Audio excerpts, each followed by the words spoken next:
E aí pessoal, tudo bem? Quem fala é o professor Moacir. Hoje nós vamos discutir aí, certo? Uma lista de exercícios que vai falar aí exclusivamente sobre uma parte que refere-se à introdução aí da biologia, ou seja, essa lista vai comentar aí sobre os aspectos químicos físicos da água, sobre os carboidratos e vai comentar também sobre as proteínas, ok? Então, esses três conteúdos são de grande importância aí dentro da biologia e eu consegui resumir alguns itens interessantes aqui para nós discutirmos aí nesta aula de hoje, ok? Então vejam só, pessoal, a primeira questão ela diz aqui o seguinte: a substância ou a principal substância inorgânica que encontramos nas células dos seres vivos é ou são água, gorduras, proteínas, sais ou vitaminas. Então vamos lá, pessoal, o que é uma substância inorgânica que eu deixei aqui de vermelho aqui acima? Essa substância inorgânica, pessoal, ela é uma substância natural, assim como a substância orgânica. Então, quem são então as substâncias naturais? Orgânica e inorgânica. Agora vejam só, qual a diferença que eu posso observar nas duas? A substância orgânica, pessoal, ela é formada, substância orgânica, né? Substância aqui, orgânica, ela é formada aí por uma sequência de átomos de carbono, né? Então ela apresenta aqui, uma sequência de átomos de carbono. Por exemplo, se eu tiver lá, vamos pegar um exemplo qualquer aqui, C6, né? Pode ser 6 aqui embaixo, né? Então aqui, C6, ok? H12, né? O6. Então, eu tenho aqui um C6H12O6. Esse C6H12O6, pessoal, ele é a glicose, né? Mas eu quero que vocês se atentem a uma coisa aqui, Dá uma olhada aqui na quantidade de átomos de carbono que eu tenho. Eu tenho quantos átomos de carbono aqui, Eu tenho, na verdade, 6 átomos de carbono. Então, ela forma o quê? Uma sequência de átomos de carbono, ok? Todos os seres vivos, eles são compostos deste elemento químico aqui, o carbono, ok? Então, dá para logo entender que uma substância do tipo inorgânica, né? Agora, uma substância do tipo inorgânica é aquela que não apresenta átomos de carbono? Quase isso, né? Quase isso. Como assim quase isso? Porque, vou te dar um exemplo, A água, né? A água que está aqui, no nosso exemplo, ela é uma substância inorgânica, né? A água é uma substância inorgânica, né? Qual outra substância inorgânica que eu poderia aqui dar um exemplo? Vamos pegar aqui, o sódio mais o cloreto de sódio. É uma substância inorgânica, né? Se eu pegar, por exemplo, vamos pegar qualquer lá, cloro, substância inorgânica. Iodo, substância inorgânica. E vai indo assim por diante, certo? O oxigênio, O2, substância inorgânica. Então veja que nesses exemplos aqui, eu não usei nenhum átomo de carbono. Agora, quando eu tenho, não pode confundir por causa desse exemplo aqui, monóxido de carbono e dióxido de carbono. Então, esses dois últimos caras aqui, monóxido de carbono e dióxido de carbono, certinho, vou colocar eles em vermelho. Esses dois últimos exemplos aqui também são substâncias do tipo inorgânicas, ou seja, não é porque apresenta átomo de carbono que eu já vou classificá-la como sendo orgânica. Agora a questão é o seguinte, pessoal, veja só, aqui eu só tenho um átomo de carbono, então eu só tenho um átomo de carbono, e aqui no CO2 eu também só tenho um átomo de carbono. Diferente em relação a essa molécula orgânica anterior, que apresentava quantos átomos de carbono? 6 átomos de carbono, ok? Então, se você tiver uma substância C3, C4, C5, C2, por exemplo, né? São todas substâncias orgânicas, certo? Então, nesta lista, ou melhor, né? Nessa primeira questão aqui, ela já fala pra gente o seguinte: é a principal, né, substância inorgânica. Ora, quem que é a substância inorgânica água? É um átomo de oxigênio ligado a 2 átomos de hidrogênio. Este um átomo de oxigênio ligado a 2 átomos de hidrogênio, certo? Eles então vão formar aí a principal substância inorgânica do nosso corpo, certo? Então, a questão correta aqui, é a nossa questão de letra A, e eu vou marcar ela aqui em vermelho. Então, a água é a principal substância inorgânica. Agora vejam só, gordura. sequência de carbonos, orgânica. Proteínas, sequência de carbonos, orgânicas.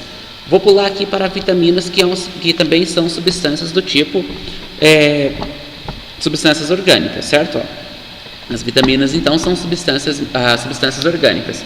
Agora, os sais, pessoal, você fala assim, os sais são substâncias orgânicas ou inorgânicas? São inorgânicas, mas agora, então eu tenho duas substâncias inorgânicas aqui, água e sais. A questão é, quem está em maior quantidade no corpo? Água ou sais? Lógico que a água. Então, essa questão aqui, a substância de maior, ou seja, que está em maior quantidade no corpo e inorgânica é a água, certo? Na verdade, a água, ela está em quantidade maior até do que a própria substância orgânica, certo? Então, vejam só, pessoal, próxima questão de número 2, né, vou deixar aqui as alternativas abaixo, então aqui nós temos a alternativa, A, B, C, e aqui nós temos a alternativa D, e aqui nós temos a alternativa E, certo? Vou passar essa questão B aqui para baixo também. Então aqui o exercício diz o seguinte, um ser humano adulto tem 40 a 60% de sua massa corpórea constituída por água. A questão aí é o seguinte, essa água do organismo, né? Será que essa água está em maior quantidade dentro ou fora das células, certo? Então vejam só, se nós imaginarmos assim, o ser humano ele é composto por uma infinidade de células, né? Então nós temos lá trilhões de células, certo? A água, ela está presente fora da célula? Sim, ela está. Ela funciona também como um preenchimento. Mas na verdade assim, não vamos imaginar que existe um espaço muito grande entre célula e água. Por quê? Porque esse preenchimento ele é mínimo possível. Então assim, a grande maioria, ou seja, se eu tenho 40 a 60% de massa constituída por água, quer dizer que essa água, pessoal, ela vai estar ou nós vamos encontrar essa água aqui, dentro da célula, certo? Mas assim, dentro da célula quer dizer alguma coisa que eu chame de intra, né? Então, se eu digo assim, em meio extracelular. Se eu digo em meio extracelular, eu estou afirmando que é meio fora da célula. Mas se eu digo em meio intracelular, quer dizer que eu estou afirmando que é alguma coisa dentro da célula. E nesse caso aqui nós estamos comentando, estamos já passando aqui a nossa resposta como sendo um meio intracelular, ou seja, a água ela vai estar na maior parte, né, dentro lá do corpo humano, e dentro do corpo humano ela vai estar lá presente dentro das células, certo? Em relação ao indivíduo adulto e em relação ao indivíduo também quando ele é mais jovem, ou seja, conforme ele vai crescendo, essa água vai diminuindo, certo? Então, o adulto ele tem então uma concentração bem grande de água aí dentro das células. Então aqui nós temos como resposta correta a nossa questão de letra A no meio intracelular, ok? Então continuando aqui, pessoal, nosso exercício de número 3 ele diz o seguinte: associe os elementos químicos da coluna superior com as funções orgânicas da coluna inferior. Então aqui, pessoal, eu tenho diversos, né? Eu tenho aqui o magnésio, potássio, iodo, cálcio, sódio, ferro. Nesse caso aqui, magnésio 2+, que é o íon, potássio 2+, iodo menos, certo? Cálcio 2+, sódio mais, ferro 2+, e assim por diante. Então, o que é esse mais e esse menos aqui em cima? Esse mais, pessoal, indica que na verdade, ele tem a ver aqui com o seu número de oxidação, né? Mas na verdade ele indica também, certo? Ele indica também o quanto de elétrons, né, que é cedido ou quanto de elétrons que é recebido durante uma ligação química, certo? Então esses caras aqui são íons, beleza? E vocês vão estudar um pouco melhor isso aí nas aulas de química, ok? Mas aqui a intenção nossa é relacionar estes íons, beleza? Com a sua função específica aí no corpo, certo? Então eles vão desempenhar diversas funções, mas algumas de forma específica. Por exemplo, veja essa nossa primeira afirmativa aqui, tem a ver com a formação de tecido ósseo. Agora, olhem para essa coluna aqui, magnésio, potássio, iodo, sódio, ferro, e pensa o seguinte: quais desses caras aí vocês já ouviram falar que tem a ver com leite, né? O leite, certo? Eu acho que todo mundo já ouviu falar assim, né? O leite é importante porque o leite ele atua lá no fortalecimento dos ossos, né? Então, assim, essa frase todo mundo já ouviu falar aí desde criança, certo? Agora a questão é o seguinte, ó, isso é verdade? É verdade, sim. O leite, então, ele é rico em cálcio, certo? Então, ó, o leite, ele tem a ver aqui com a formação de tecido ósseo também, ou seja, ele auxilia aqui, ó, nesse processo, beleza? Então, por isso que as pessoas, então, costumam falar de forma corriqueira sobre a função do leite e o tecido ósseo. Lógico, pessoal, que no leite nós não temos somente aí esse cálcio, né? Nós temos lá diversos açúcares ou carboidratos, né? Vitaminas, né? Outros sais minerais que são ali extremamente importantes para o desenvolvimento do indivíduo, ok? Mas vamos lá, essa questão então, cálcio é a primeira resposta. Ok? Então, cálcio é a nossa primeira resposta. A questão de número 2, né, ó, não exatamente uma questão de número 2, mas a nossa segunda questão aqui, beleza? Ela fala sobre o transporte de oxigênio. E o transporte de oxigênio, pessoal, ele é feito aqui por este cara, né, ó, que é o ferro, né, ó, ferro 2+, certo? Então, ó, o ferro 2+, beleza? Ele vem e liga-se ali à hemoglobina presente no sangue. E ó, este ferro 2+, né, além de fazer esse transporte de oxigênio pelo corpo, certo? Ou transporte de gases, não somente o oxigênio, transporte de gases. Ele também aí é o responsável por dar essa coloração vermelha aí ao sangue, ok? Então, ó, quem é responsável por nós estarmos respirando agora é este ferro aqui, certo? Em relação, pessoal, à assimilação de energia luminosa, certo? Ó, deixei aqui, ó, entre parênteses, a fotossíntese. Então, já vamos entender o seguinte, ó. Se tem a ver com assimilação de energia luminosa, tem a ver com transformar energia luminosa em energia química, certo? E nós não fazemos, nós não temos a característica aí de realizar este processo, porque nós somos seres humanos heterótrofos, diferente de plantas que são autótrofas, então, diferente de organismos fotossintetizantes. Logo, certo? O responsável por essa assimilação de energia luminosa tem que ser aqui o magnésio, certo? Ó, o magnésio 2+. Então, ó, este magnésio 2+ é o responsável nas plantas pela assimilação de energia luminosa. Não somente nas plantas, né? Mas também em algas que também são fotossintetizantes, ok? Tem a ver com o equilíbrio de água no corpo, né? Tem a ver com o equilíbrio de água no corpo, pessoal, é o meu sódio, né? Então, ó, o sódio mais, certo? Ó, sódio mais, que está na família 1A, é um metal, certo? Ele tem a ver com o equilíbrio de água no corpo. E um outro metal também, só que agora aqui o potássio, ó, presente também na mesma família, certo? Ó, potássio presente na mesma família que o sódio, é o responsável aí pelo quê? É o responsável pela transmissão de impulso nervoso, ok?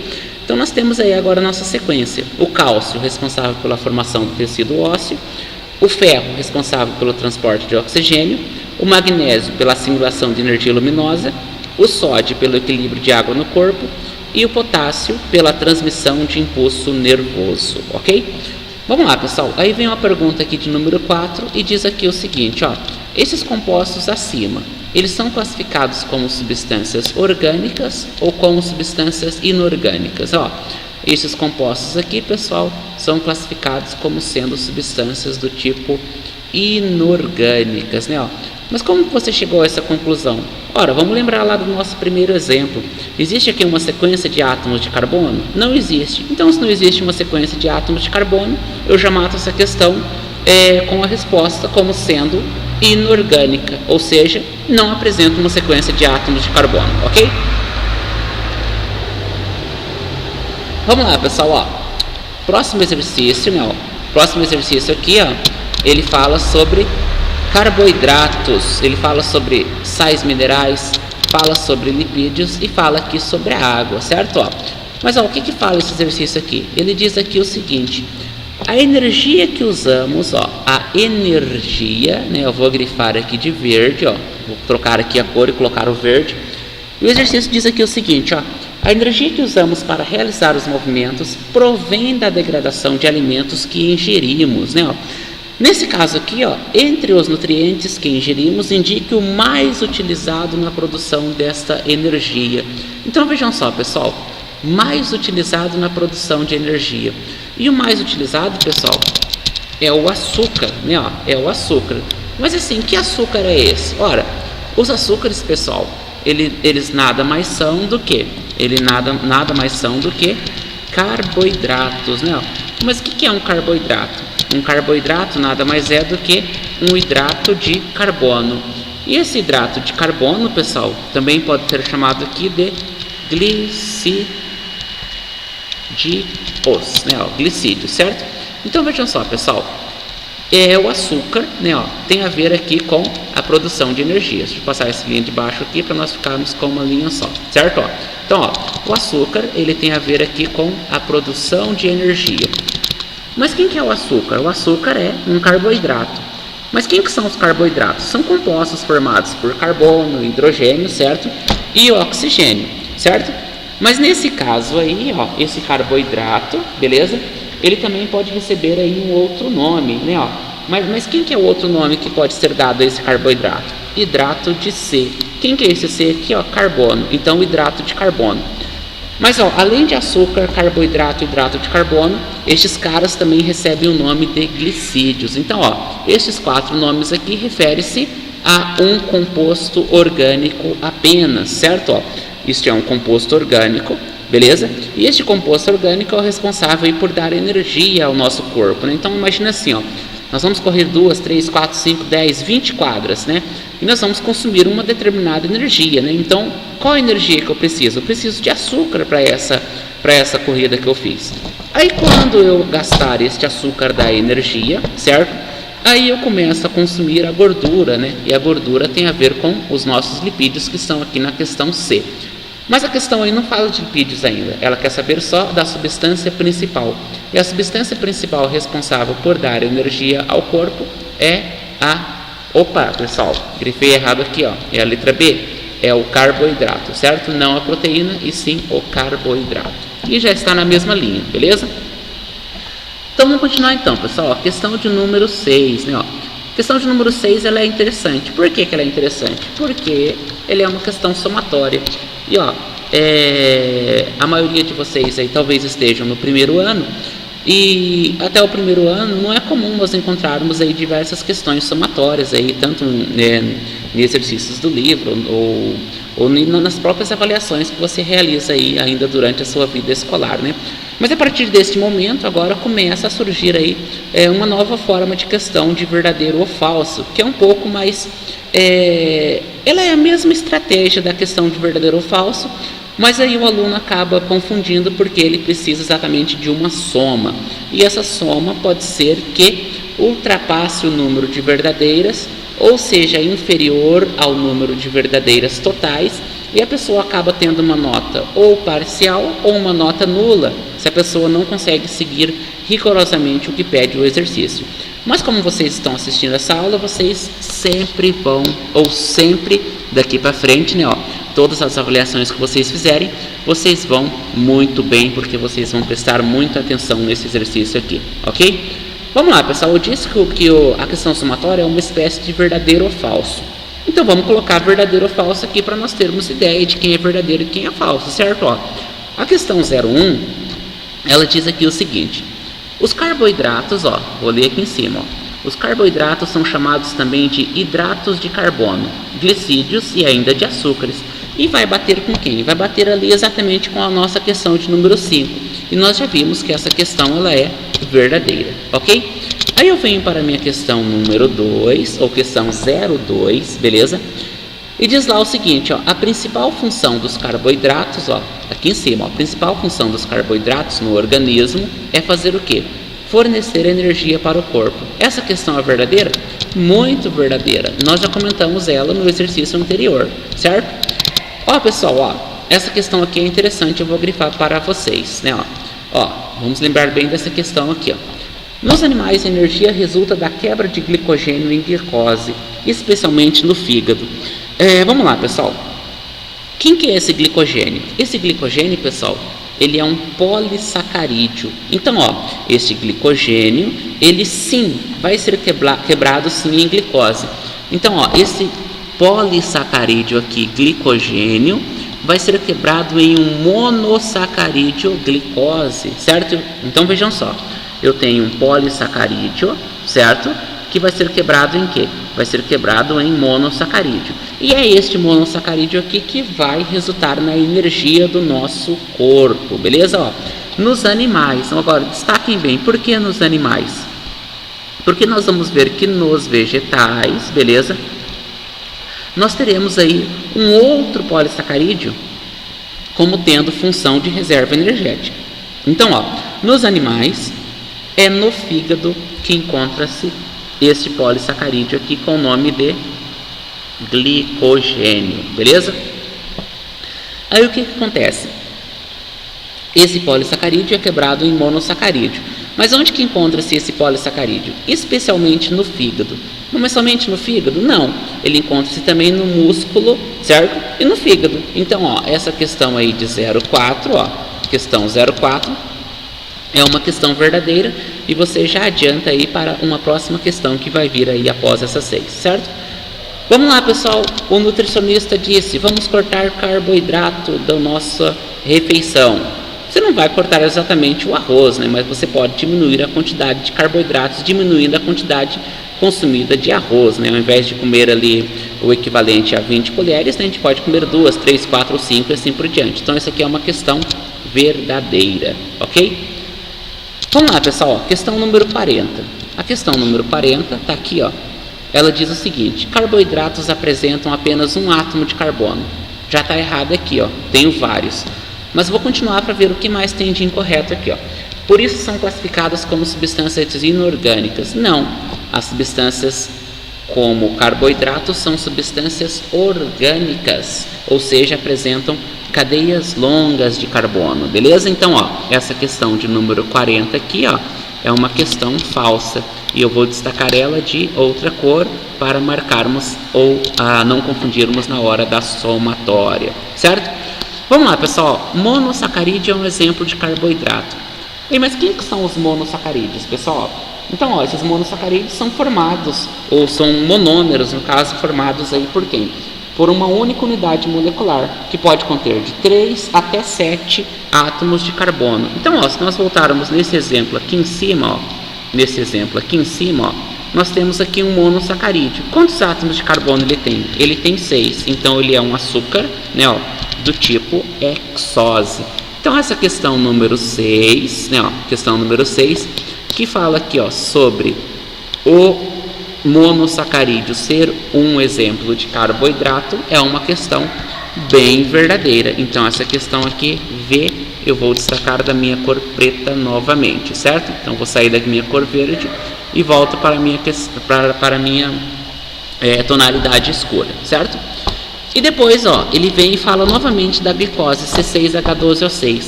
C6H12O6, pessoal, acabei de falar para vocês aí que é um monossacarídeo. Portanto, ele não é um disacarídeo, ele é um monossacarídeo. Mas quem que é um disacarídeo? É a união de 2 monossacarídeos. Agora vamos lá, pessoal, agora vem a parte importante aí do exercício, A parte importante do exercício aí é em relação à soma. Mas como assim em relação à soma? Vamos pensar o seguinte, eu quero que vocês somem as alternativas corretas, né? O exercício diz aqui, some as alternativas corretas. Mas qual que é a soma que eu tenho? Eu tenho lá, eu tenho 0,1 mais quem? 0,1 mais 0,2 mais 0,4 mais 20 e o 40 eu não somo, certo? Porque o 40 é falso. Então, vou tirar esse 40 daqui, né? Vou tirar esse 40 daqui e vou trazer aqui junto com o 200, beleza? E vou somar aqui mais o número 100. Então vejam só, pessoal, quantas questões verdadeiras eu tenho? Eu tenho aqui, o meu 01, né? Vou trocar de cor novamente, Eu tenho aqui, o meu 01, eu tenho o meu 02, eu tenho o meu 04 e eu tenho o número 100. Ou seja, eu tenho 120, 124, 126, 127. Qual a soma das corretas? 127, certo? Então, o que vai ser observado nesse exercício? Não vai ser observado o que você marcou de verdadeiro ou o que você marcou de falso.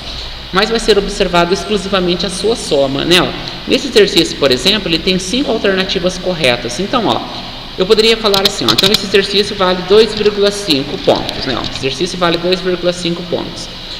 Ah, mas então quer dizer que vale quanto cada verdadeira? Cada verdadeira vale 0,5. Então vamos supor que a sua soma, né, ó, você marcou um valor ali de 0,1. Né, ó, quanto você tirou nesse exercício? 0,5. Né, ó, vamos supor que você marcou um valor de 0,3. Quanto você tirou nesse exercício? 10. Vamos supor que você marcou uma soma de 160. Né, ó, 160. Então quanto você tirou nesse exercício? 15. Certo? Vamos supor que você marcou uma soma de 227. Agora é o seguinte, se você marcou 227, ou na verdade vamos supor que você marcou aqui 327, né? Vamos supor que você marcou 327. Quer dizer aqui, pessoal, que você marcou quem?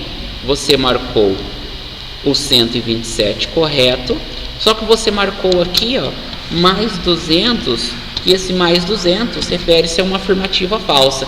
Aí nesse tipo de questão, pessoal, aí o resultado é nulo. Aí nesse tipo de questão não tem 5, nem 10, nem 15, nem 20, ou seja, não tem resultado nenhum. O resultado aqui seria 0, ok? Então, ó, a questão somatória é interessante, mas a questão somatória é interessante quando nós conseguimos aí obter aí números aí que são específicos aí de uma soma, né? Então, ó, se pede para somar a correta, some a correta, não some a incorreta junto. Se você soma a incorreta junto, você não perderá nota, você deixará de ganhar, ok? Então, se atentem a esse exercício.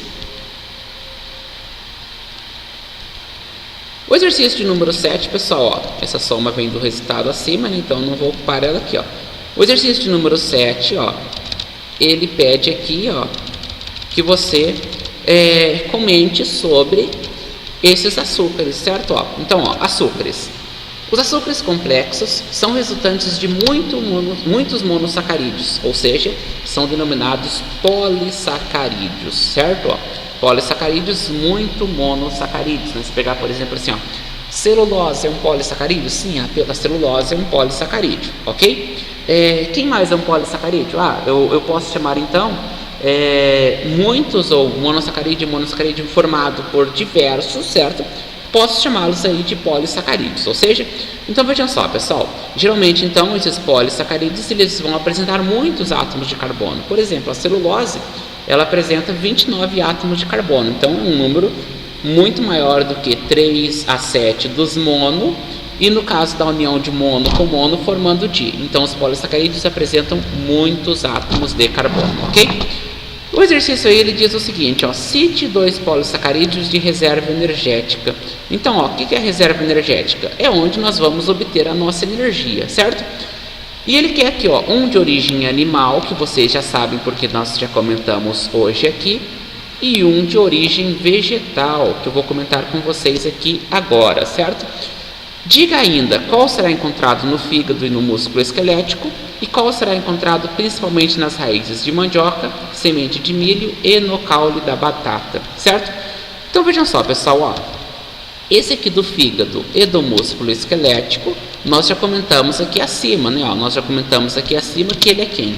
Ele é o glicogênio. Então, ó, pessoal, ó, o glicogênio nos animais e nos fungos,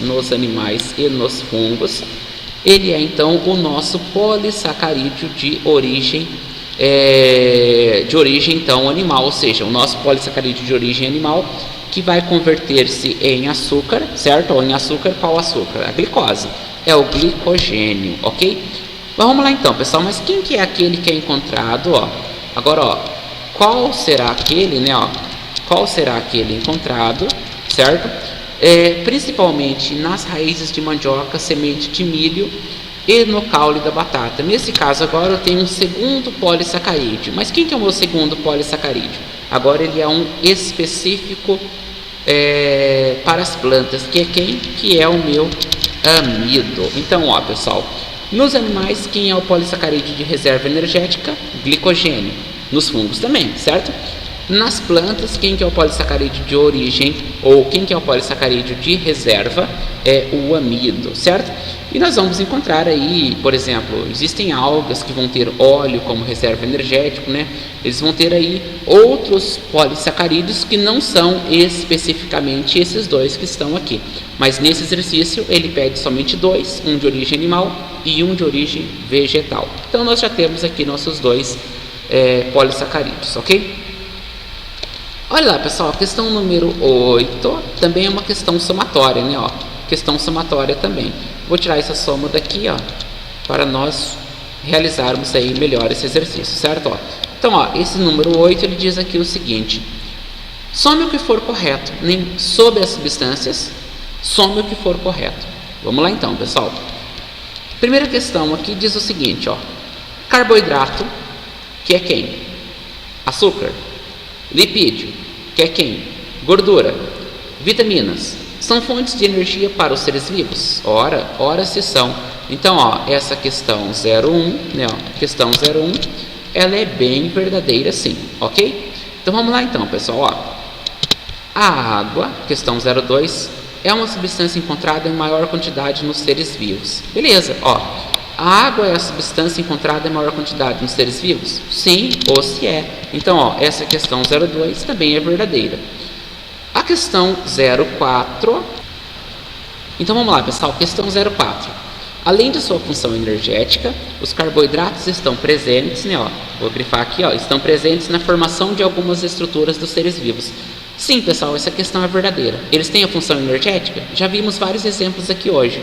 Mas em relação à função estrutural, sim. Se pegar, por exemplo, aqui a celulose, pessoal, então ela compõe, por exemplo, a parede de células vegetais e partes fibrosas e lenhosas de plantas. Então, isso aqui tem a ver com uma função estrutural, certo? E se nós pegarmos, por exemplo, um outro carboidrato, né? Se pegar, por exemplo, aqui a quitina, por exemplo, ela está presente lá na carapaça dos animais, como os insetos e crustáceos, né? Então ela tem uma função ali protetora, então tem uma função estrutural, então ela compõe estruturas aqui destes organismos vivos. Então essa questão de 04 ou número 04 é uma questão verdadeira, certo? Olha a questão 08, pessoal. A questão 08 ela diz aqui o seguinte, ó. Deixa eu dar um espaçamento maior aqui, ó. Deixar aqui um espaçamento e meio, ó. Então, ó, agora aqui nós vamos ficar com um espaço maior, ó. Questão número 8, ó. Olha só, pessoal, essa questão 08, ó. Essa questão 08, ela diz que a água é uma molécula apolar. Pessoal, não podemos mais errar essa questão.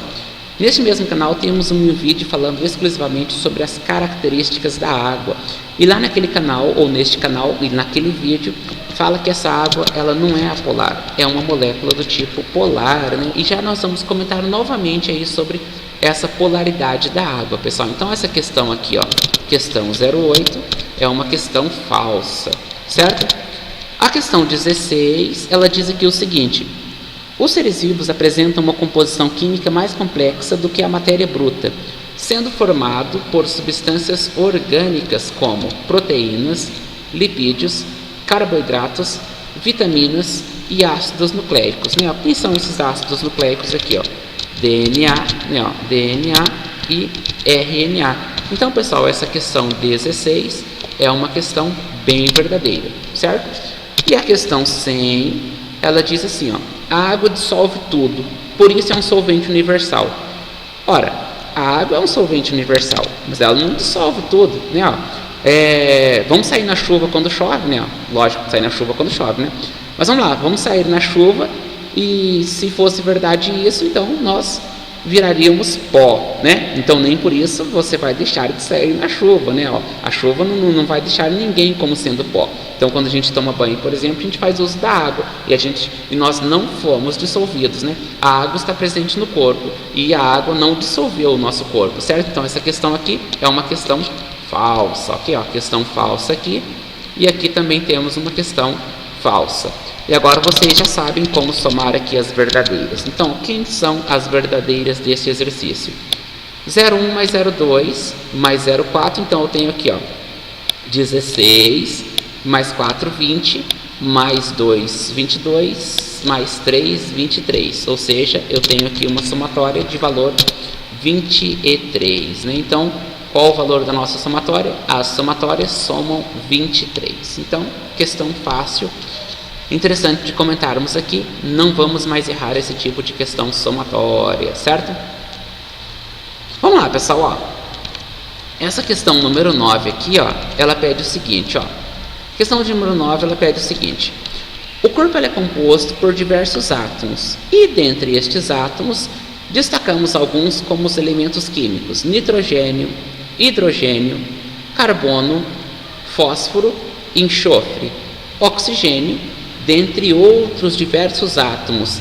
Faça um gráfico, né, ó, faça um gráfico em forma de pizza, onde seja possível observar exatamente a distribuição destes compostos em porcentagem, certo?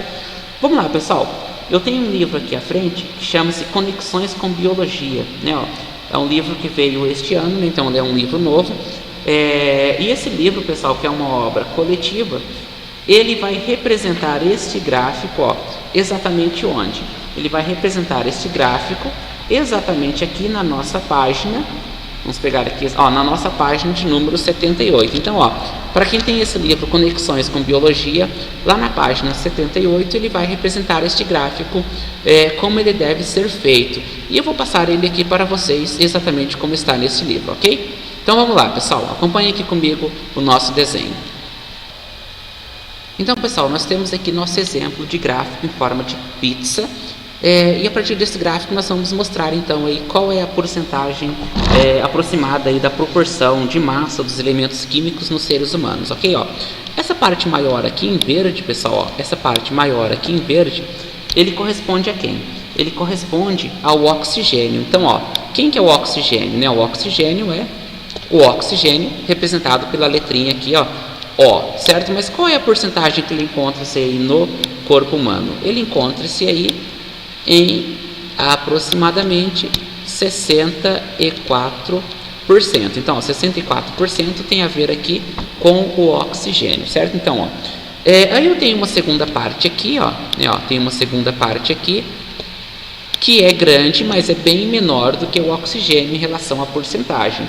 E esse cara aqui, ó, que corresponde a essa parte amarela, é o Czinho.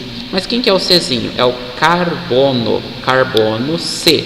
Mas qual é a porcentagem de carbono que eu tenho aqui? Eu tenho uma porcentagem de 18%, ok? Ó, 18%, né? Vamos fechar aqui.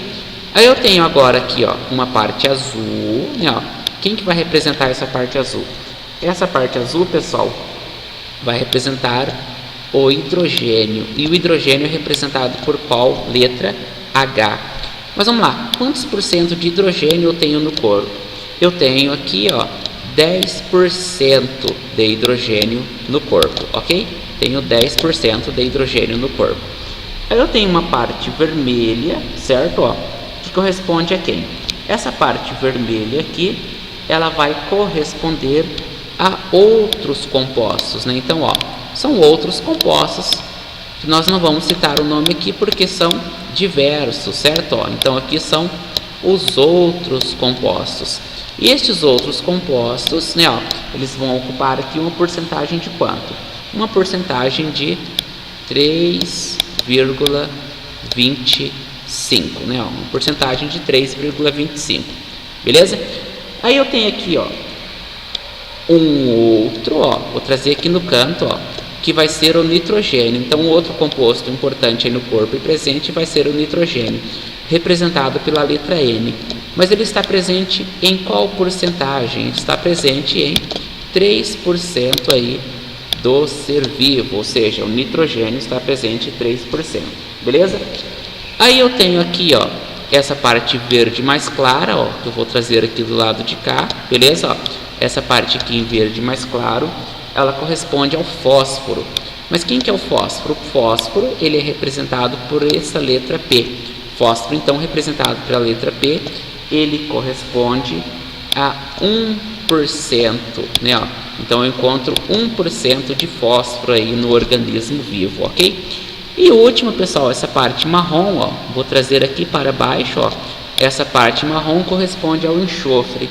E o enxofre vai ser representado aqui pela letra S, certo? Qual é a porcentagem de enxofre que eu vou encontrar? Eu vou encontrar 0,75%. Então, 0,75% de enxofre, ok? Então, olhem só, pessoal. Porcentagem de oxigênio, que foi o nosso primeiro, 64%, certo? Aí depois eu tenho a porcentagem de carbono, 18%, porcentagem de hidrogênio, 10%, outros compostos, 3,25%, nitrogênio, 3%, fósforo, 1% e enxofre, 0,75%, ok?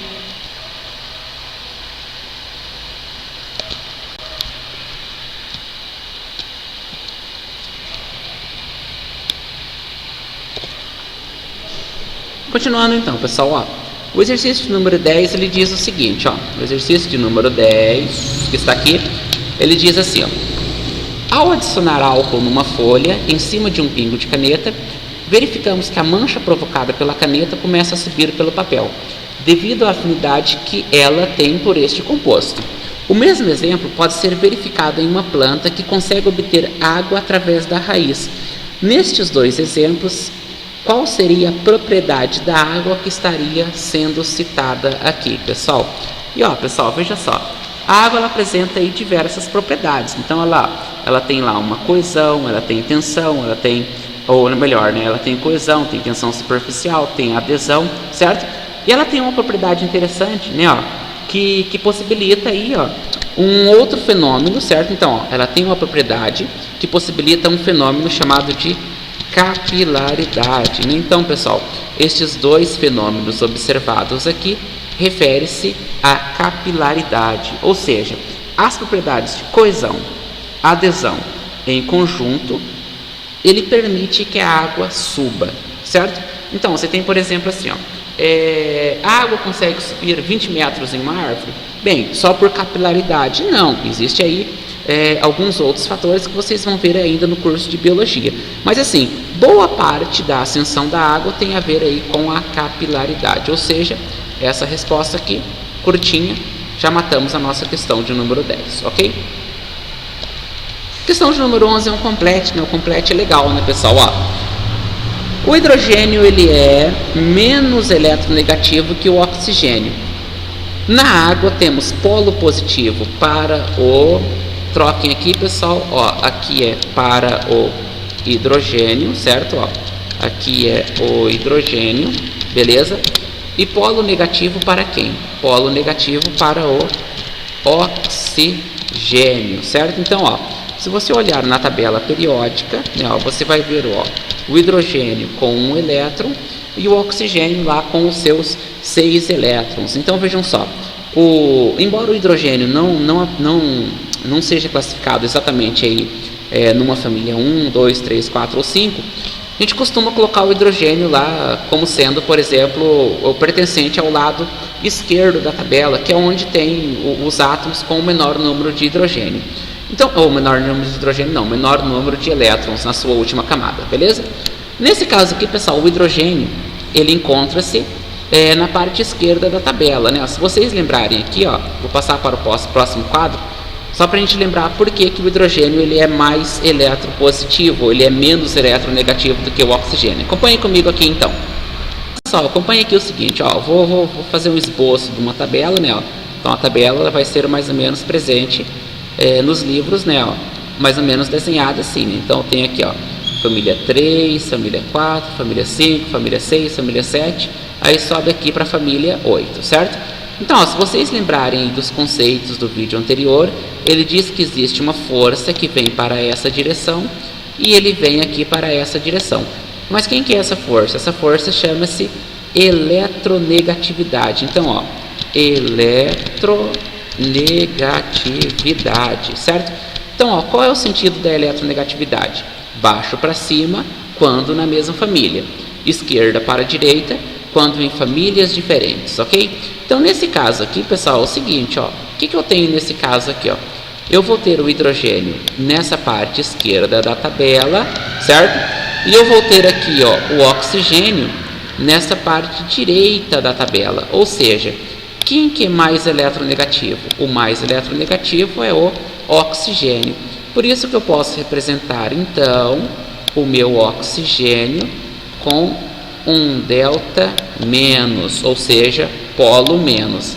E o meu hidrogênio como um delta mais, ou seja, polo mais. Então, nesse caso, quando eu represento a água, né, ó, com uma geometria angular, certinho, ó, eu posso representar dois polos, um polo negativo para o oxigênio e dois polos positivos, né, ó, um para cada hidrogênio. Ou seja, o que significa esse negativo aqui do oxigênio? Significa que ele tem capacidade de deixar os elétrons mais próximos de si, ou seja, ele consegue atrair os elétrons do hidrogênio, ok?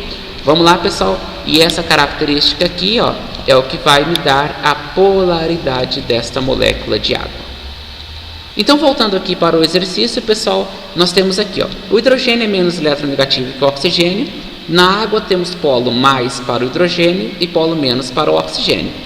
A ligação de hidrogênio chama-se pontes de hidrogênio e ocorre como? Atraindo hidrogênio para o oxigênio, ou seja, se considerarmos um copo com água e pensássemos por um instante como poderia ser representada essa interação água mais água, poderíamos logo citar qual propriedade da água seria capaz de manter essa atração, que por consequência iria gerar uma tensão superficial. Neste caso, essa atração ela é chamada do quê? Então vejam só, pessoal. Então vou voltar aqui no meu exemplo para falar de novo sobre esse exercício. Olha só, pessoal, ó, a água então, ó, a água, ela vai ser representada como sendo OH2, ou seja, H2O. Mas se o oxigênio, pessoal, ele consegue atrair elétrons do hidrogênio, quer dizer que eu vou ter aqui, ó, uma atração, certo, ó, de um hidrogênio, beleza? Que vai ser atraído aqui, ó, vai ser atraído aqui por um outro oxigênio e assim por diante. Agora, ó, como eu disse lá, num copo de água, nós não temos como prever quantas moléculas nós temos. E se nós tivéssemos que imaginar como elas estão ligadas aí por uma força elétrica atrativa, ou seja, uma força elétrica de hidrogênio e de oxigênio que ocorre devido à diferença de eletronegatividade. Então, neste caso, pessoal, essa força ela gera uma tensão superficial e essa tensão, né, ela é responsável aí, os insetos, por exemplo, eles conseguem caminhar sobre a água, mas eles conseguem caminhar sobre a água por quê? Porque eles não chegam a romper essa tensão superficial. E a mesma coisa acontece quando a gente pula na água de ponta, a gente vai romper a tensão, por isso que nós vamos afundar, ok? Tudo bem que se você cair de peito, você afunda também, mas com menor velocidade do que você afunda quando rompe diretamente essas ligações de hidrogênio. E vamos lá, pessoal, essa tensão superficial, ela nada mais é do que uma coesão, ou seja, qual a propriedade da água seria capaz de manter essa atração que, por consequência, gera uma tensão superficial? Então, vejam só, pessoal, a coesão, ela é uma propriedade da água. Então, ó, por consequência da coesão, eu gero aqui uma tensão superficial, certo? Uma tensão superficial, ok? Próximo exercício, exercício de número 11. Vamos lá, ó. Exercício de número 11. Veja só, se o óleo, né, ó, voltando aqui, ó, se o óleo não se mistura com água, o óleo apresenta a característica o quê? Polar ou apolar? Bem, nós sabemos que polar dissolve quem? Dissolve só aquilo que for polar, certo? Então, ó, a água é polar? A água é polar. O sal é polar. O sal se dissolve em água. Portanto, os dois têm características próximas, ou seja, polar, polar, então polar dissolve apolar. Agora, ó, gasolina é apolar. A graxa é apolar. Se eu vou tirar a sujeira da mão com água, se eu sujo a mão com graxa, eu vou usar melhor a água para remover essa sujeira ou a gasolina? Eu vou usar a gasolina porque a polar dissolve aquilo que é apolar, ou seja, se a graxa é apolar, eu vou usar um solvente que é apolar e não a água, certo? Então, a água dissolve muita coisa? Dissolve, por isso que ela é um solvente universal. Mas a água, por exemplo, não consegue dissolver aquilo que não tem afinidade por ela. Então, nesse caso aqui, se você misturar água com óleo, você vai observar que o óleo não se mistura com a água. Se o óleo não se mistura com a água, quer dizer que esse óleo tem uma característica do tipo apolar, certinho? Agora, qual seria o outro nome que substitui polar e apolar? Polar, pessoal, pode ser substituído por hidrofílico. Pode ser substituído aqui por hidrofílico. E o apolar, o apolar, ele pode ser substituído por hidrofóbico, certo? Então, polar hidrofílico e apolar hidrofóbico. Pessoal, exercício número 13. Relacione os carboidratos com sua respectiva fonte. Esse exercício aqui é o seguinte, pessoal, para quem está acompanhando pela folha, certo? Teve uma alteração aqui, acrescentando a letra J, ribose, para quem está acompanhando pela folha, ok? E nós fizemos duas alterações aqui embaixo também, pessoal, nós acrescentamos aqui, batata, aveia, milho, trigo e plantas verdes, trigo, aveia, frutas e plantas verdes, certinho? Nesse caso aqui, pessoal, nós vamos relacionar ela de acordo com o que está aqui no vídeo, ou seja, para quem está com a folha, ela não vai bater exatamente a resposta, porque precisa desses itens aí a serem mudados. Então, acompanhem comigo, depois vocês façam as devidas alterações quando necessário, e será necessário, ok? Então, vamos lá então, pessoal, o primeiro carboidrato aqui é a celulose, certo? O primeiro carboidrato é a celulose.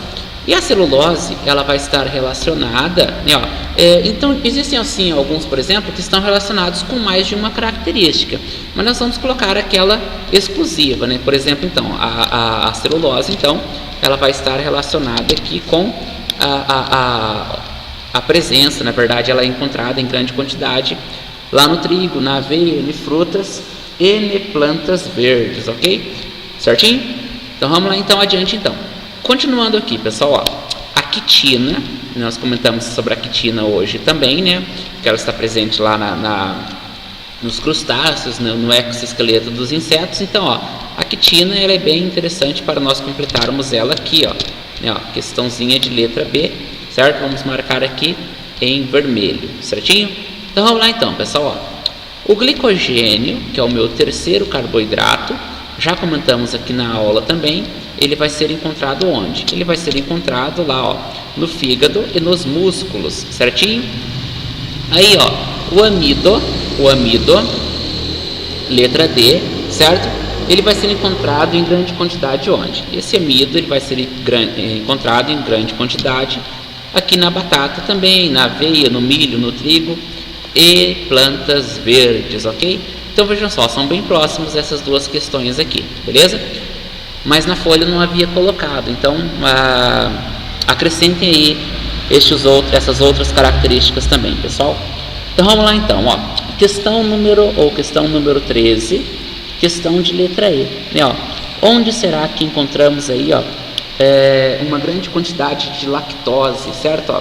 Então essa lactose, ela tem a ver aqui com o leite, ou seja, a grande quantidade de lactose vai estar presente aqui no leite, certo? Maltose. Olha só, pessoal, maltose.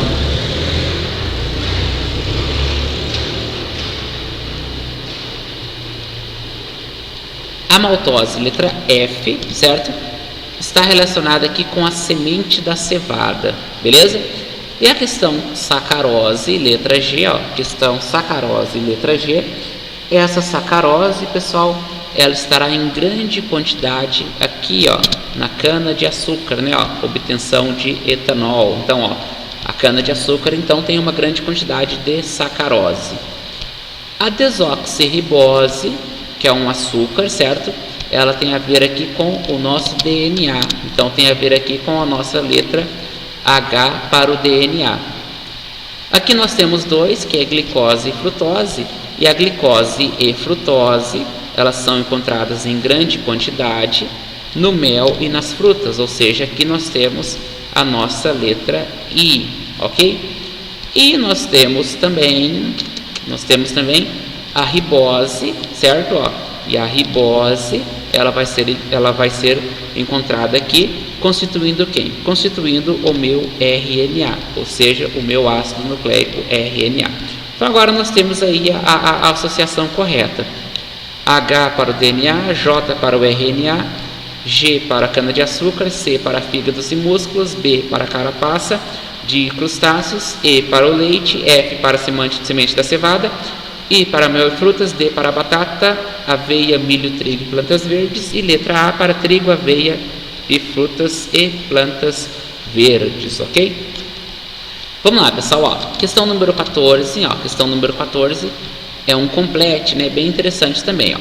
Então vejam só, as proteínas são formadas por, né, vamos arrumar essa letrinha aqui, ó, são formadas aqui por carbono, hidrogênio e algumas por S. Mas quem que é esse S? Esse S é o enxofre.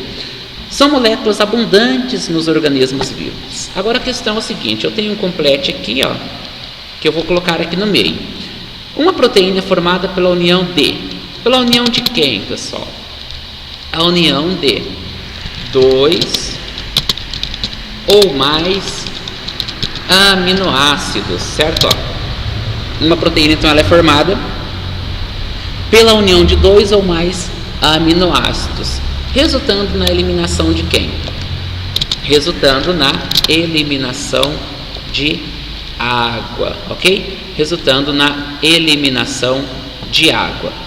Vamos lá. A união entre alguém e alguém recebe o nome de ligação peptídica. Mas quem que recebe esse nome aí de ligação peptídica? Ou seja, a união de quem e quem? Então é a união entre aminoácido, certo? Ó, entre aminoácido e quem? E aminoácido. Então, ó, a união entre aminoácido, certo? E aminoácido recebe o nome de ligação peptídica, ou seja, a formação da ligação peptídica vem com a união de aminoácido mais aminoácido.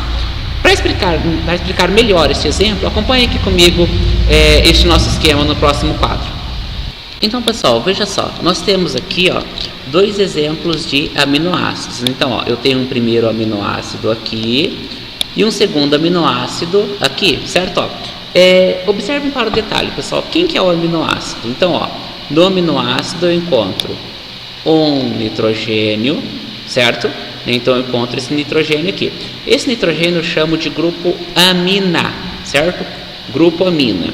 Então eu tenho o grupo amina, certo? Eu tenho um radical que vai ser responsável por ligar alguém a este carbono, certo? Eu tenho aqui, ó, um grupo que eu chamo de grupo carboxílico, que é característico pelo ácido carboxílico, certo? E eu tenho aqui um carbono que eu chamo de carbono alfa, que é o carbono que ele faz 4 ligações, mas esses 4 ligantes são diferentes, ok? Então vamos lá, a mesma coisa eu tenho desse lado, ó, um grupo amina, certo? Um grupo ácido carboxílico ou grupo carboxila, beleza? Um radical, certinho? E eu tenho aqui um carbono alfa, que é o carbono então que vai fazer as 4 ligações, e os 4 ligantes são diferentes, ok? Eu tenho aqui a ligação entre dois aminoácidos, pessoal. Agora a questão é o seguinte, ó, o que é essa ligação peptídica? Se você pegar aqui, ó, este hidrogênio do nitrogênio do segundo aminoácido e ligar aqui, ó, com este OH, o que você terá aqui, ó? Você vai ter aqui a formação da ligação peptídica. Bem, na formação da ligação peptídica, o que vai ser liberado aqui, ó? Vai liberar uma molécula de água, certo? Então, ó, já dá para entender o seguinte: se na formação da ligação peptídica vai ser eliminado uma molécula de água, quem vai ser aqui a minha proteína formada? Ora, é só eu representar da mesma forma, ó. Eu tenho aqui quem, ó? Eu tenho o grupo NH3. Então, ó, eu tenho o grupo aqui, ó, NH3, certo? Ó, e é esse mesmo aqui de cima. E ele vem e liga-se com quem? Liga-se aqui com um CH, beleza? Aqui continua sendo um radical, beleza? Aí ele vem aqui e liga com C dupla O, certo? Ó, agora, ó, veja só, pessoal, este OH, ele formou a molécula de água junto com esse hidrogênio. Então, quer dizer que esse C dupla O vai ligar com quem? Vai ligar aqui com este hidrogênio aqui do nitrogênio, certo? Ou melhor, esse C dupla O liga com o nitrogênio e aqui esse nitrogênio fica só com um hidrogênio. Aí ele vem e liga-se aqui, ó, com CH, beleza? Vem aqui, ó, continua com o mesmo radical e termina aqui com o meu dupla O, né, ó, dupla O e aqui OH. Então vejam só, pessoal, esse em azul aqui, esse em azul é quem? Este em azul, ele vai ser a minha proteína formada. Então, ó, este em azul é a minha proteína formada, né, ó, formei aqui uma proteína. Mas como que eu consegui formar essa proteína? Ora, ligando aminoácido mais quem? Aminoácido mais aminoácido, certo? Então vejam só, pessoal, ó, interessante para nós lembrarmos aí. O aminoácido, só para lembrar mais uma vez, ele é composto pelo quê? Um grupo amina, um carbono alfa, um grupo carboxílico e um radical. Quando esses dois aminoácidos se ligam, eles dão início à ligação, ou eles dão início à formação, né? Ó, eles dão início à formação da ligação peptídica, certo? A ligação peptídica. Então, ó, quando dá início à formação da ligação peptídica, ocorre a eliminação de quem? De água. Por quê?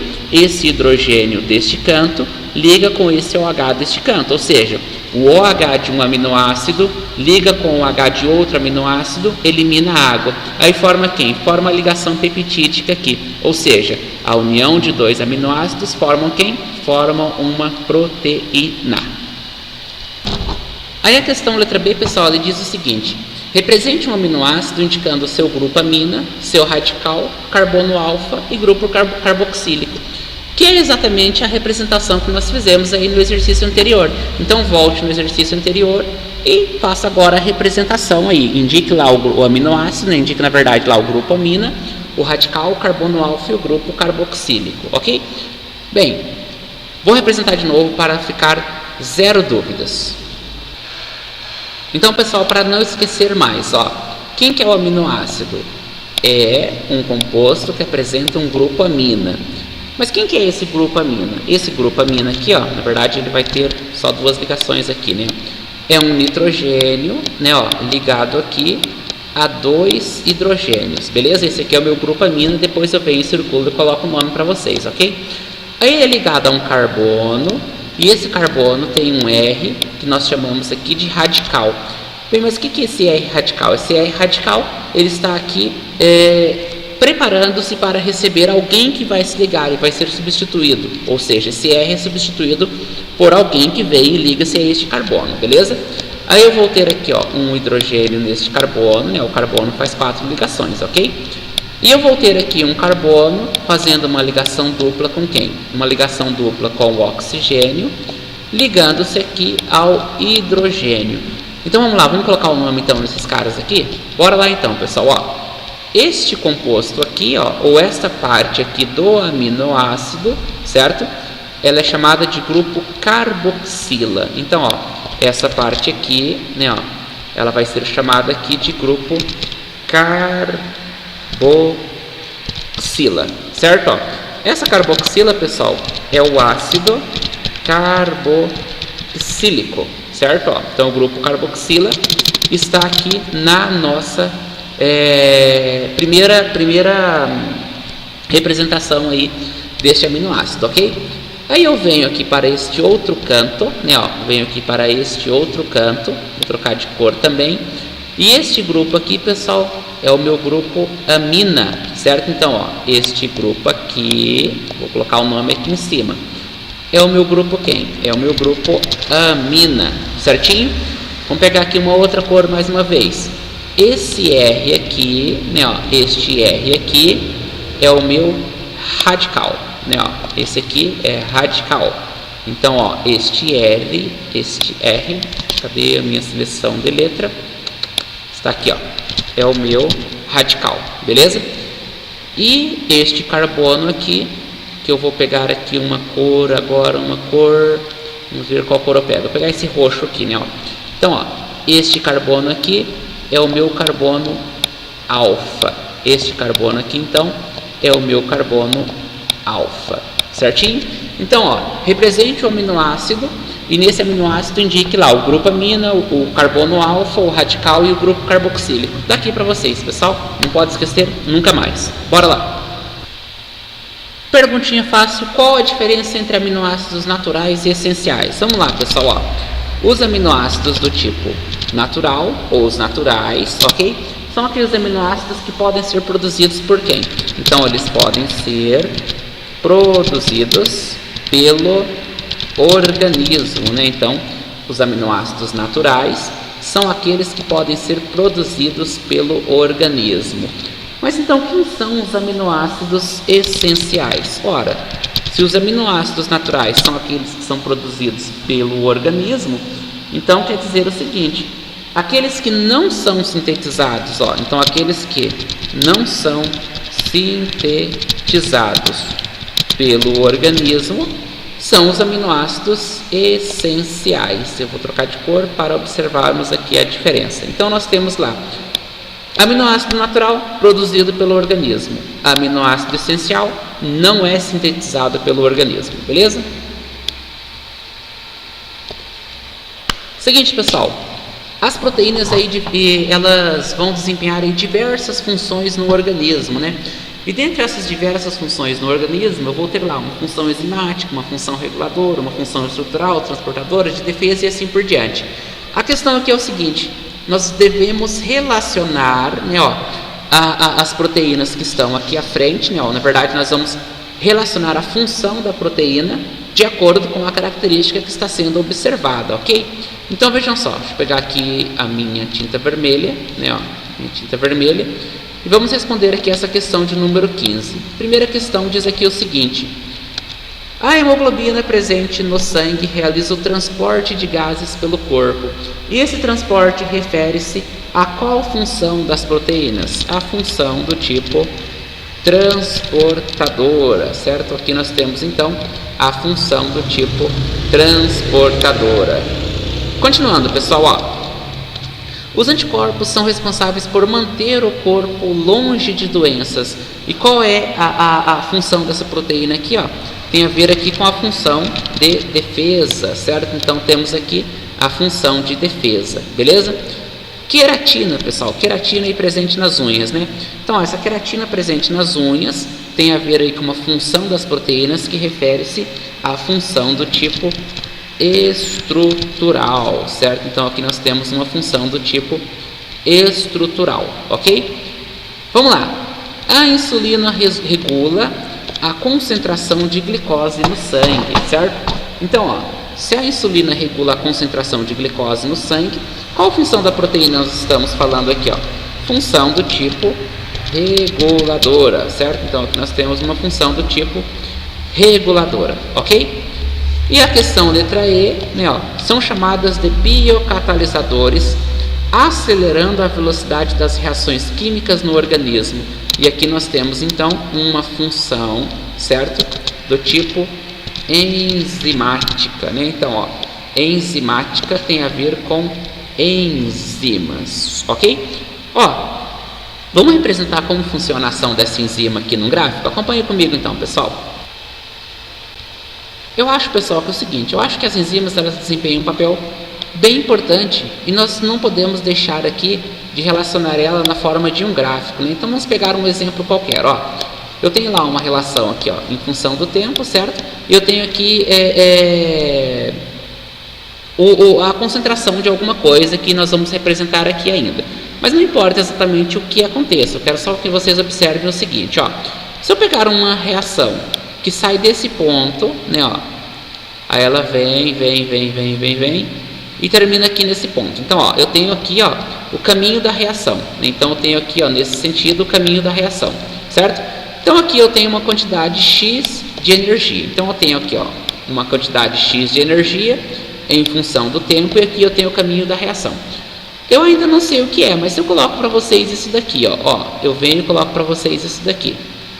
Aí eu pergunto para vocês o seguinte, ó, qual será dessas duas reações aqui, ó, que ocorrem mais rápido? A de curva azul ou a minha de curva verde? Né, ó? Logo dá para observar o seguinte, pessoal, ó, a curva azul ela economiza uma quantidade menor do que? Uma quantidade menor de energia, porque ela para bem aqui, ó. A de curva verde, pessoal, ó, ela vem e gasta um pouquinho mais de energia porque ela para um pouco acima. Só que, ó, em ambos os casos, pessoal, ó, em ambos os casos, ó, o mesmo produto ele é formado. Então, ó, nós temos aqui a formação de um produto. Agora a questão é o seguinte, pessoal, qual das duas reações acontece de forma mais rápida? Logo que a reação que acontece de forma mais rápida é da curva azul. Então aqui, pessoal, eu poderia dizer que neste exemplo aqui, ó, eu teria a ação de quem? Eu teria a ação de uma enzima. Então qual que é a função de uma enzima? Acelerar o quê? Então a enzima, ela vem e acelera a velocidade, certo? Ó, a velocidade de uma determinada reação, né, ó, a velocidade de reação química. E geralmente nós vamos encontrar aí, pessoal, nos livros, as enzimas como sendo chamadas de biocatalisadores naturais. Então, ó, catalisador porque ela faz o quê? Acelera a velocidade da reação, conforme nós vimos aqui no próprio exemplo do gráfico, né, ó, acelera a velocidade das reações. Mas por que biocatalisador? Bio porque ela acontece dentro aí do organismo vivo, ok? Então eu tenho catalisadores fora do organismo vivo? Sim, eu tenho diversos, pessoal, e vocês vão estudar melhor esse conceito aqui, lá na parte de química chamada de cinética química, que foi só para nós demonstrarmos, né, ó, como poderia ser representada graficamente a ação desta enzima. Pessoal, em relação aos fatores que influenciam na estrutura das proteínas, vamos pensar o seguinte, ó. Se essa proteína for desnaturada, ela vai perder aí a sua ação, né? Ó, então, se nós levarmos a temperatura, ou se levarmos a temperatura de um corpo, essa proteína ela passa aí a ter a sua, digamos assim, a sua função comprometida. E se nós também tirarmos uma proteína que funciona em pH, pegar por exemplo assim, ó, a proteína funciona em pH 3, né? Ó, proteína funciona em pH 3.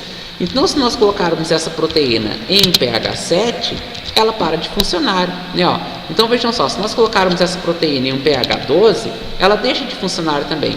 Logo, nós podemos imaginar o seguinte, se a proteína funciona em uma temperatura de 37 graus, ok?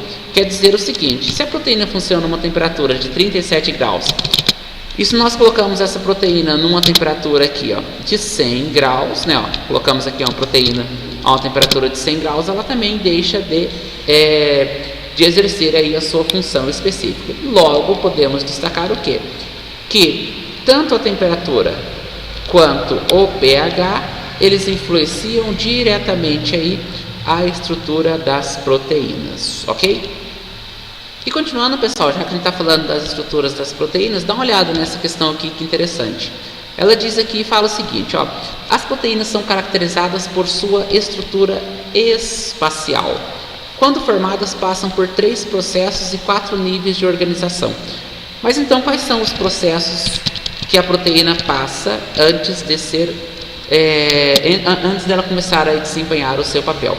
Os processos, então, pessoal, são o seguinte, o primeiro processo chama-se enrolamento, certo? Então, a proteína passa por um processo de enrolamento, depois ela vem e passa por um processo de dobramento, beleza? E depois ela vem e passa por um processo de condensação.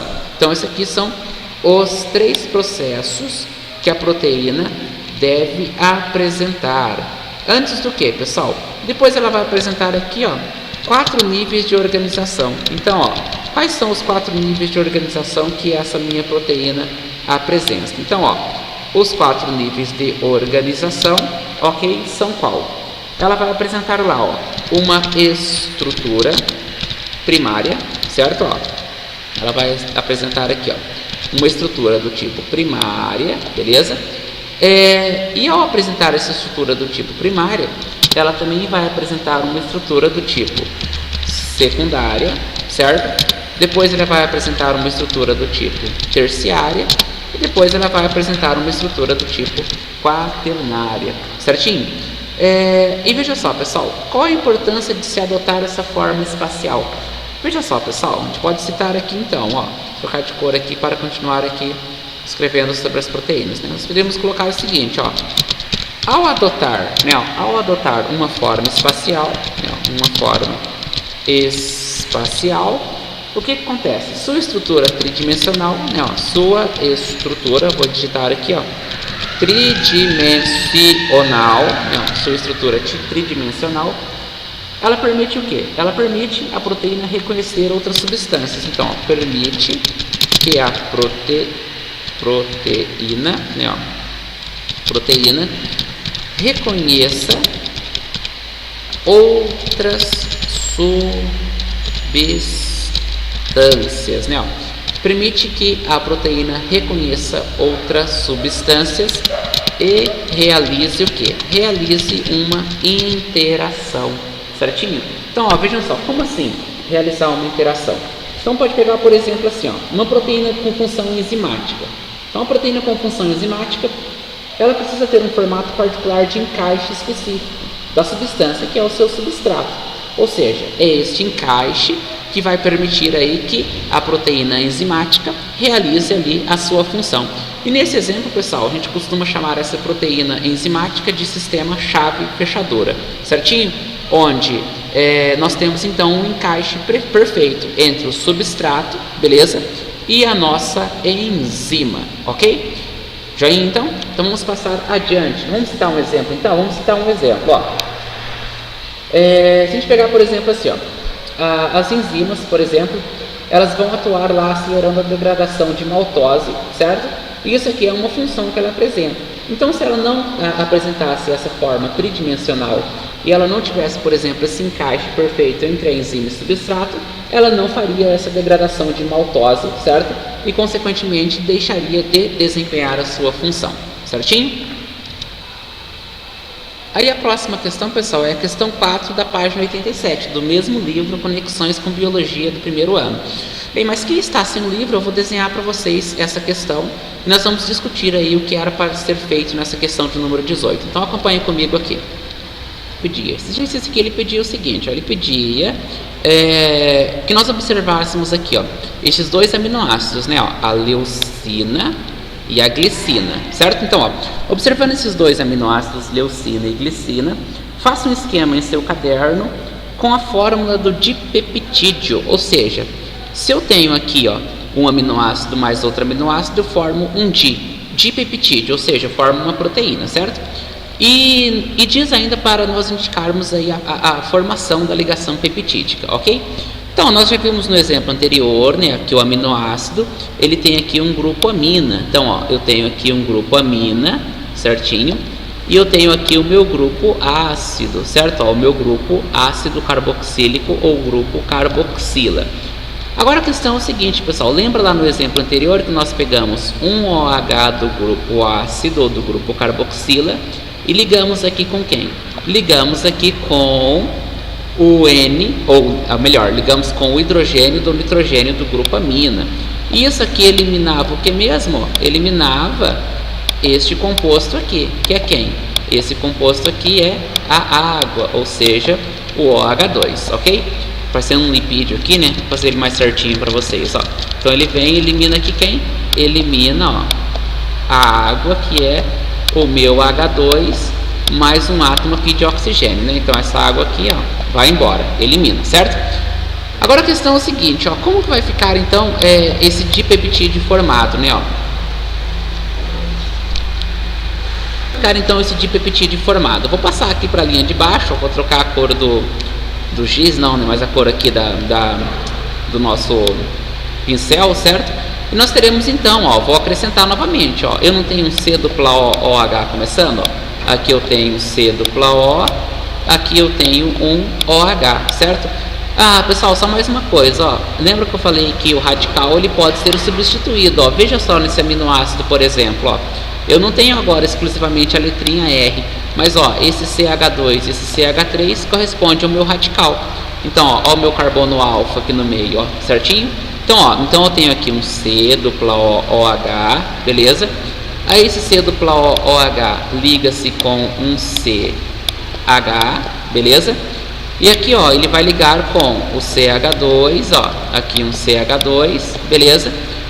E ele vai ter aqui abaixo também um CH3. Então não mudou nada aqui ainda por enquanto, certo? Ó, ele vai mudar aqui no próximo. Por que ele vai mudar aqui no próximo? Porque lembra o seguinte, ó, eu tinha um N mais um hidrogênio, e lembra que um hidrogênio foi embora, né? Ó, então eu vou ter agora aqui a ligação com quem? Eu vou ter a ligação com esse átomo de carbono do meu segundo aminoácido, certo? Ó, aí esse átomo de carbono apresenta uma dupla ligação com o hidrogênio e ele não tem o grupo OH. Se ele não tem o grupo OH, ele vai ligar-se agora, ao invés do grupo OH, ele vem e liga-se aqui com este nitrogênio, ok? Aí eu continuo formando igual aqui agora. Então, ó, eu vou ter aqui, ó, CH, né? Continua aqui, ó, com CH, beleza? Ó, vou subir mais um pouquinho aqui, ó. Aí eu vou ter aqui, ó, o meu nitrogênio, que é o meu grupo amina, ligado aqui a 2 hidrogênios, né? Ó. E quem vai ser formado junto? Vai ser formado junto aqui quem? Vai ser formado junto aqui a minha água, né? Ó. Então, ó, a união destes dois aminoácidos resultou na liberação de água e formação desse meu dipeptídeo, que é uma proteína. Agora, ó, onde que está lá a minha formação da ligação peptídica? A formação da ligação peptídica está exatamente aqui, ó, onde eu deixei por vocês, eu deixei para vocês em vermelho, ou seja, a partir da eliminação dessa molécula de água é onde forma aqui a minha ligação peptídica, ok? Então, ó, espero aí que essa revisão tenha ajudado, né? Vocês estão chegando agora a uma época aí de avaliações, certo? E é bem interessante nós frisarmos bem esses conceitos bioquímicos aí, que eles vão ser usados aí ao longo da biologia e depois, né, ao longo da química também, culminando lá na frente aí numa forma mais complexa aí de bioquímica, certo? Então vamos lá, pessoal, então estudem bastante, certinho? Revisem ou revejam essa lista, né? Resolvam os exercícios diversos e espero vocês até a próxima. Então até mais, pessoal.